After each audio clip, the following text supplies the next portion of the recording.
he was an inventor, a naturalist, a philosopher, and he was part of the society too. And they were working with him on some of his ideas, propulsion ideas. And it's actually believed that he was the first to develop an alien reproduction craft in 1922. And this was, again, based on the non-classical flight principles.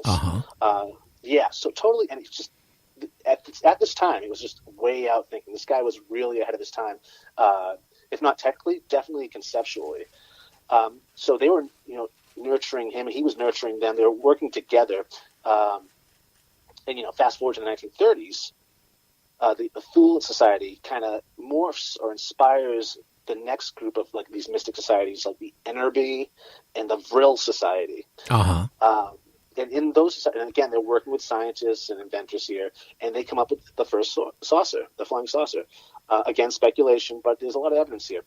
And this is Victor Schonberger. He builds what they called at the time the Vril disc. And this was, tested, I believe, in 1939 or 1940. And this was the first success with a saucer, or maybe failure. There's also evidence that it might have crashed into a building and whatnot. But they were doing something with these saucers. And after that, there was like the Vril 1 in 1942, and the Jaeger. Then there's the Hanbu 2, and these are all saucers. Then the Andrometer. The Andrometer is that cigar-shaped UFO that you've probably seen or have heard about. It actually had bays in it that little smaller saucers were in. So that was a cigar shape. Then there was Shrivers flying. Do you know how big the thing was roughly, or any idea, or any speculation how big it was? I do actually. The diameter of the Vril 1 was about 11.5 feet, I believe, and there was like 17 possible different variations of that. So those are the disc-shaped ones. As for the cigar-shaped one, I don't know off the top of my head what the size of that one was. But so they're experimenting with these things. These things are real, at least that there's believed to be been real. There's plans that have been found. Either they were built or they weren't built, but again, it's passed down that they were. And so around the same time, this is 1939, January 1939, we'll say, the Germans are also becoming very interested in Antarctica, or the South Pole. Yeah, it's no man's land. I mean, they were dumping mass amount of their resources to go between that and the Himalayas and to find. They were looking for some type of advantage. In the war, and you would use like mystical relics or whatnot. But what they were interested in Antarctica was pretty much the uranium. Or just the natural resources there, but there was uranium there too, and they were going to be building a bomb. I mean, they were very interested in this. Granted, Norway, I think, already claimed the area that the Germans suddenly were claiming for themselves. But yeah, they were flying over it, dropping flags, claiming Queen Maudland area. The Queen Maudland, which, again, to this day, I think it's owned by Norway, and they renamed it New Swabia or New Schwabenland. And built a base, or supposedly built a base there. They wanted to build a base there anyways, but we think it's Base 211 is what it was called. Now, was that underground base or above ground? Well, that's the thing. It's vague, but we believe it was an underground base. And because that's what they wanted to do there. It was, the best location. No one was going to find you. And this could be a Plan B location too, if the war didn't work out to their advantage. So yeah, it would be wise for them to build an underground base. And so that's what we're getting to. There's all these like little vague references here and there, cryptic references, and it's how you interpret it. But so they're looking to build a base there, and they may have actually built the base there. They definitely want to colonize it with like Hitler Youth, scientists, engineers, highly skilled workers. But then in September of that year, the war begins. So they may have put it on hold, but I'm not sure, because during Operation Paperclip, the U.S. learned that 100 or more German scientists were missing, but not reported dead. Because we wanted them. We were going to take them, but we couldn't find them. So they may actually have been moved to New Swabia. It's possible because, too, all the way up to about 1943, Hitler's scientists, and he was putting out troops all over, in weird places, trying to Yeah. find anything occult that would help them, win the war and dominate the world. And they really believed in it. And there's a lot of speculation that aliens, they made contact with the aliens, and the aliens were supposedly helping them develop some of this stuff. It's true. And they think that's what also was they might have discovered them in Antarctica. And by that time, 1938 is when they picked up the Spear of Destiny. So he already had that relic in his hands. Uh-huh. And then, we can also think or speculate that they moved their saucer technology there as well, to these underground bases or labs to work on developing it more. Yeah. So, full speed ahead, we get to May 8th of 1945, and the war ends with Germany. But then, shortly after that, in July of 1945, 2 U-boats arrive in Argentina. And I think it's U-boat 530 and U-977. 977 may have been captured, though, I'm not sure. But I think those are the call numbers for those U-boats. Right. But thousands of Germans, as you know, relocated to Argentina after the war. But not only because they were accepted there, but also because it's a great leaping off point to Antarctica. Oh, yeah. And as you know, also, the U-boats were going in and out. Like, there were U-boats all over the place at that time. Oh, yeah. And a lot are still missing to this day. So that brings us pretty much to Operation High Jump. Okay, let's get into High Jump. And why don't you explain a little bit about that first for the people, know what it's about, and then let's get into it. Okay, so we've won the war pretty much. This is a known. However, there's a lot of talk that maybe Hitler's alive, maybe he's not. Maybe they have these underground bases in Antarctica. We're not really sure, but they are talking about it. And if the common folk are talking about it,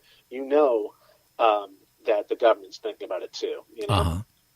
So Operation High Jump is put together, and this is in August of 1946, somewhere around there. I believe it's August 1946. And this goes to about late February. Now, this is publicly, this was a training expedition and an exploration of Antarctica. That's what was given to the public or sold to the public as. And they were also given an unlimited budget. And this is when they hired Admiral Byrd, who had such a terrific, he was like your guy. He was an American naval officer who specialized in the feats of exploration. He was your man if you wanted the job done right in the poles. Uh-huh. So, are you shaving? Is that what's going on? Is that an electric raise right here back there? No. Okay, not while I'm talking. No, actually, that's my heater. My studio was getting kind of chilly, so it kicked on. I'm sorry. Oh, nice. No. Actually, I'm shaving my armpits right now. Go ahead. Yeah, I thought you were mocking me. No. But yeah, so they hired Admiral Byrd to take on this expedition, and he's more than happy to. He's a natural-born explorer. This is his bread and butter. They give him an unlimited budget, and they send him on his merry way. But this, the thing is, if you look at it on paper, this is a huge, massive naval operation. They had 1 aircraft carrier, 33 aircraft, several battleships, 4,700 men, possibly British and Russian contingents, 13 ships, helicopters, and again, this is sold to the public as a peaceful expedition.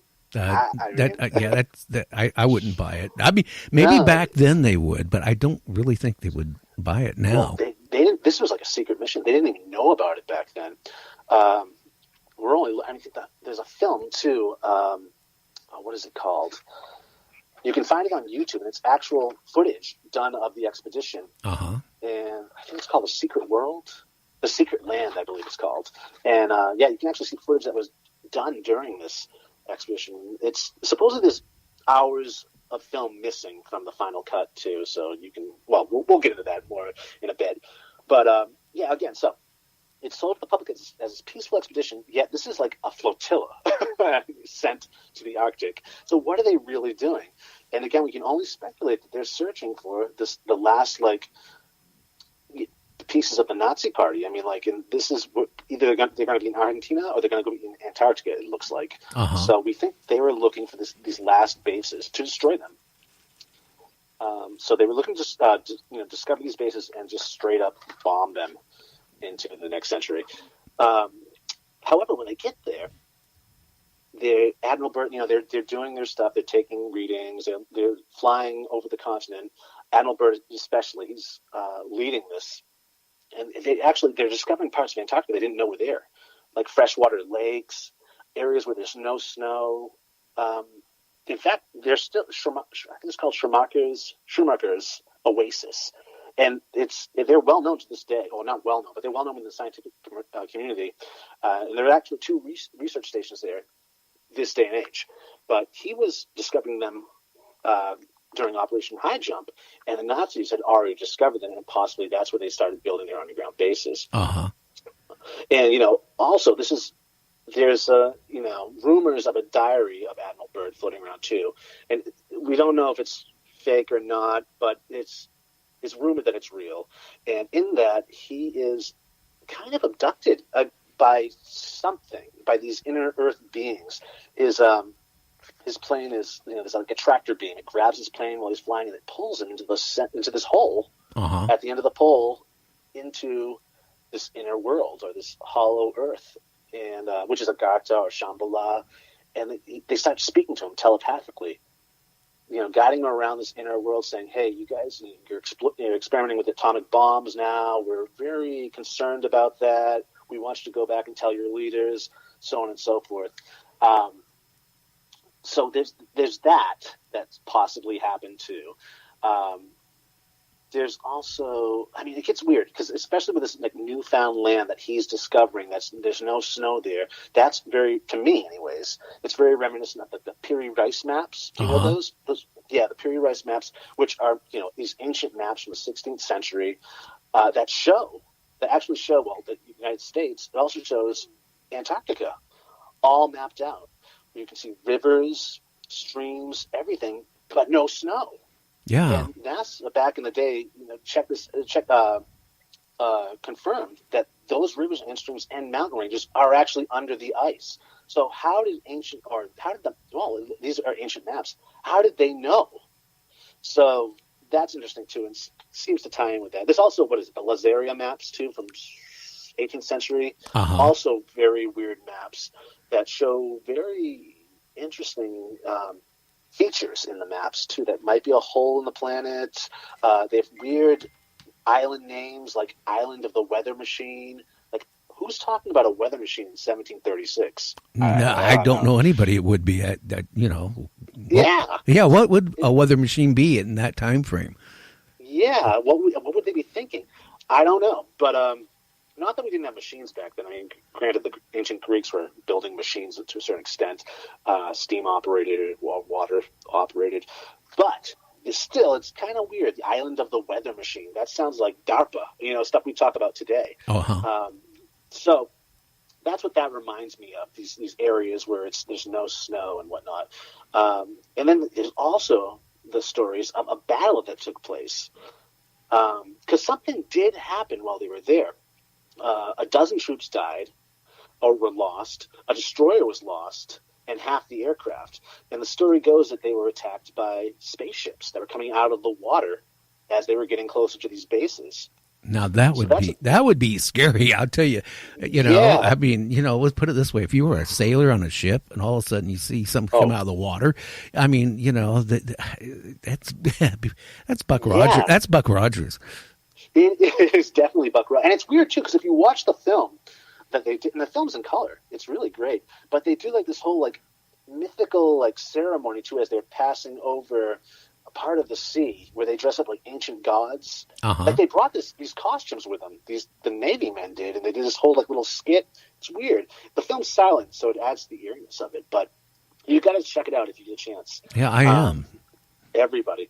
But so this was supposed to be an eight-month expedition, but it lasted a little over 8 weeks before they turned back with their tails tucked between their legs. So something happened, and we don't know. We didn't talk about it. Really, again, we can only speculate. And coming back to the States, they did do a stop in Buenos Aires, and Admiral Byrd gave an interview there, a very cryptic interview, where he mentions, now I'm going to paraphrase this because I can't remember exactly, but he said something like, the next war, or the Third World War, would be with an adversary hailing from the polar region. an adversary that has the ability to fly unobstructed from pole to pole.